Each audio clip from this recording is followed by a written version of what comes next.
Okay guys, I just wanted to welcome you back. This is part 2 of the last video I just made on the Clive Davis's involvements with the death of Whitney Houston. Where I left off, I was discussing with you about Clive Davis and Sean Diddy Combs being in partnership with together with the Bad Boys Records label. And Sean Diddy, before he brought Clive Davis in on the business, is that Sean Diddy got into a little bit of trouble with a company called Death Row Records, okay, and the owner of that was called Suge Knight of Death Row Records, and there was a feud between the two record label companies, Sean Diddy and this guy, and it started getting, really fired up, where Knight was accusing Sean Diddy of attacking some of his employees and beating them and pretty much leaving them for dead. And it started coming off like that, and then all of a sudden Sean Diddy signs Notorious Big onto his records. Okay, now, and this particular time, then here was Tupac Shakur was sitting in jail, was facing a sexual assault charge against him, and he made a deal with Suge Knight in order to get him out of jail that he had to sign a record label with the Death Row Records. And in doing so, he went ahead and stuck with it, and next thing you know, he gets out of jail, the charges were dropped, and then he gets his record started. Well, in the process of making his records, he was insulting Biggie Big, and he was insulting Sean Diddy, and they started getting into a personal matter now. It started getting fired up, and the next thing you know, here you have Tupac Shakur was killed, okay, and Death Row Records was blaming Sean Diddy for hiring a gang member that was a Crip, belonged to the Crips, to kill Tupac Shakur. And it turns out that this gang member was actually a guard for Sean Diddy, was one of his security guards. Now, before this event happened, okay, Diddy had another signed agent or signed celebrity on, to his record label, and his name happened to be Heavy D. Heavy D was giving a concert in a college, and the stage collapsed, and killing, of course, Heavy D in this concert. And there was apparently a disagreement with Sean Diddy and Heavy D that apparently caused this accident to happen. Now, do I believe he was murdered? Well, the record speaks for itself. These two characters, Clive Davis and Sean Diddy, people have died that were signed under them, have died under these two characters. And the record speaks for itself. All you have to do is just go back and look at Janis Joplin, signed by Clive Davis, died of drug overdose. You go look at the records of all of these, of Heavy D, Notorious Big. The record list goes on and on and on. And then we go back to that video interview with Piers Morgan, where he said we're replacing the old with the new.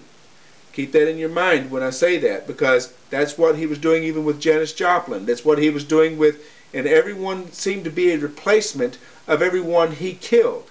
He always brings into a new celebrity to be the replacement of the one that has been wiped off, that had, a confrontation with him. Now, when this accident, the so-called accident, happened with Heavy D, and the death, death occurred with him, Sean Diddy was sued by the family.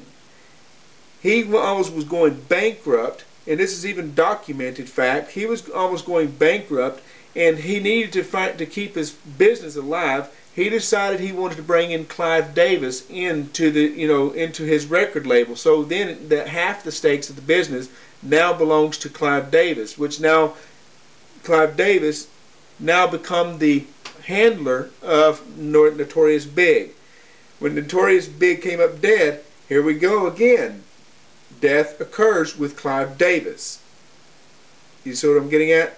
The death occurred with Clive Davis after he signed into the business. Now, whatever the deal was, I don't know the the full detail, but they seem to have this mixed together with the Death Row and trying to use Death Row argument feud to conceal the actual deaths of Notorious Big, as trying to make it look like it was a revenge killing of the death of Tupac Shakur. Now, when you go back into everything I'm saying here, go back into the Grammys. Did you see Clive Davis at the Grammys? And if you did you see him doing the opening tribute to Whitney Houston? Did you? He so loved this woman. It was the one who made him all these millions. It's the one that gave him all the glory.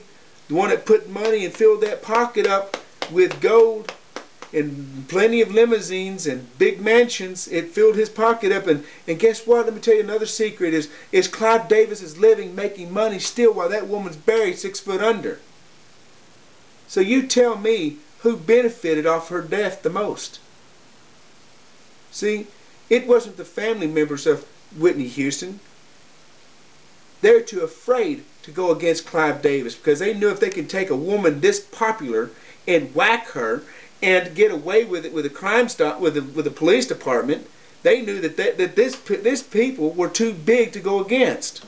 To start pointing fingers at them and saying, you're responsible for killing my daughter. Well, let me go ahead and bring a little story of a group that was not afraid to challenge Clive Davis. And this is very, very interesting, and you're going to see this video because it's going to be posted below in the information of this video. Is another group called TLC. How many of y'all remember that group? Well, TLC, one of the lead singers of that group, her name happened to be T-Boz. T/B-O-Z. Okay? T-Boz goes on BET, which is known as Black Entertainment Television, goes on there and was interviewed by on the show. I don't know what the lady's name was. Pardon me for not knowing, but it doesn't matter. But the fact is that she goes on this show and she gives an interview, and the black lady was asking her a question: is there something here so secretly that you want to tell us on this show right now and get it off your chest? I know that you've got something on your mind, but I'm going to let you be the one to tell me. Is there something there? And as soon as she asked that question, T-Boz says, me and my group, the TLC, went to Clive Davis's office and held him up in his office at gunpoint to his head. They even admitted, bragging about how that they had a bullet in the gun, was getting ready to blow this man's head off. Literally. Why? Because this man signed a contract to these ladies to do a gig. He promised them $70 million. $70 million. He wound up cashing it into his own pocket and paid each one of them $50,000 apiece. And shit all over them. Told them, take a hike. Next thing you know, they show up in their office and pointed the gun at his head, demanding him to give the money. But did they get the money by the time it's all said and done? According to her, she said no.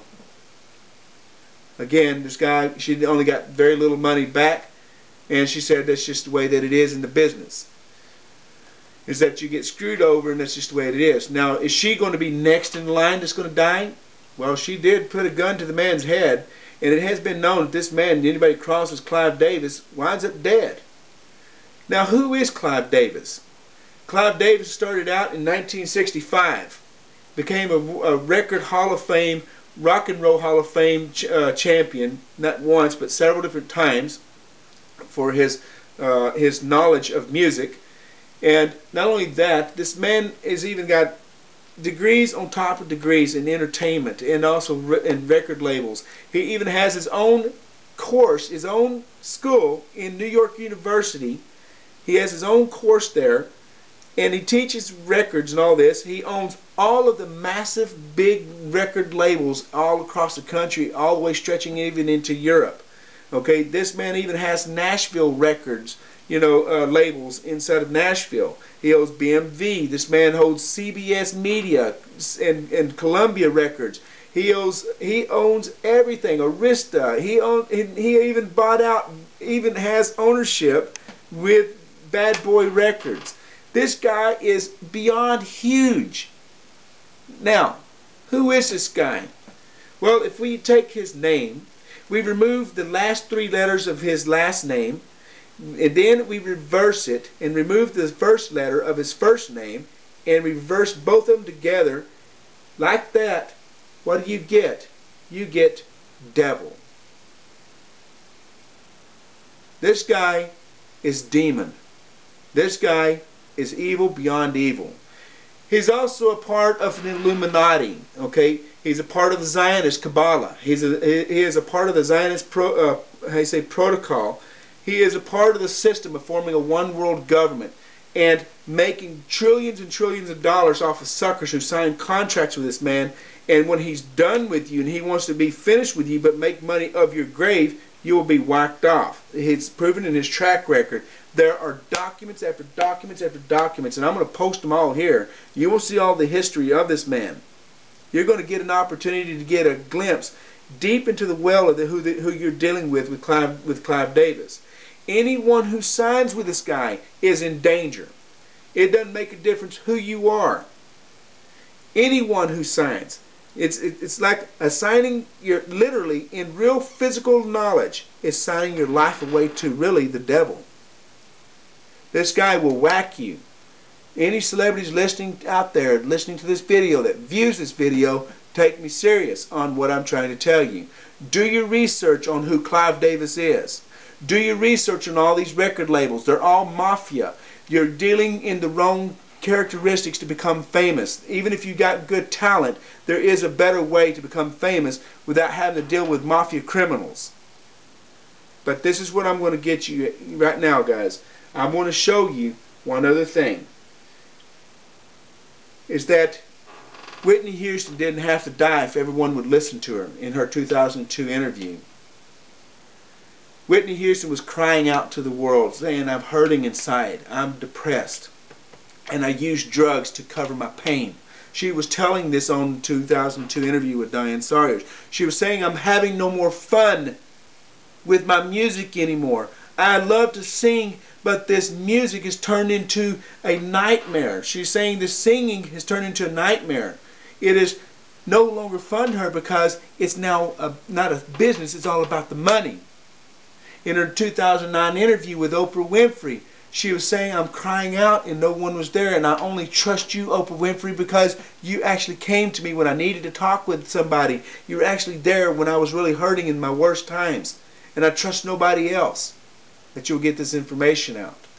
She knew even then that something was going to happen to her. She didn't feel trustworthy even then. Notice how she said, I only, in the 2009 interview with Oprah Winfrey, I only trust you. That says a lot. That means everybody in her inner circle, everybody around her, from Bobby Brown and on and up, this woman was coming out and she was telling everybody that there's a lot of things that were going on. When she lost all that weight, it was not because of drugs. She lost all that weight because she stopped eating. She wanted to commit suicide. There was times she literally wanted to die. She couldn't live within herself. Nobody was listening to her. They just only shut her out. But that's the way it is in the business. They plant the drugs on you. They make you get hooked on the drugs so that they can build the characteristics of your reputation by the media. So when they got ready to kill you, it would look like you died of a drug overdose. That's what Clive Davis did to all of his victims. Is he got them hooked on drugs, got them into the business, got them into that party life, and made damn sure, even when they knew that Whitney Houston was an alcoholic at this damn Grammy party, he made damn sure there was alcohol there, knowing that she had a weakness to it. Knowing that there was drugs there, he knew that she had a weakness to it. He knew this, but he made sure that all this big party was there available for her to go after it, knowing that she had an addiction to it. They didn't help her. They kept her locked into it. Guys, this is terrible. It's a shame. And I'm going to say this, and I hope that you all pay very close attention to this video, and thank you for all of your patience. And I'm quite sure all of you are going to have questions, and I'll answer all your questions with Part 3 video. And this Part 3 video is only to answer all of your questions after I read all of your comments on this video. If you have any questions whatsoever, please post it below the video in the comment section. I'll be glad to address them. Thank you.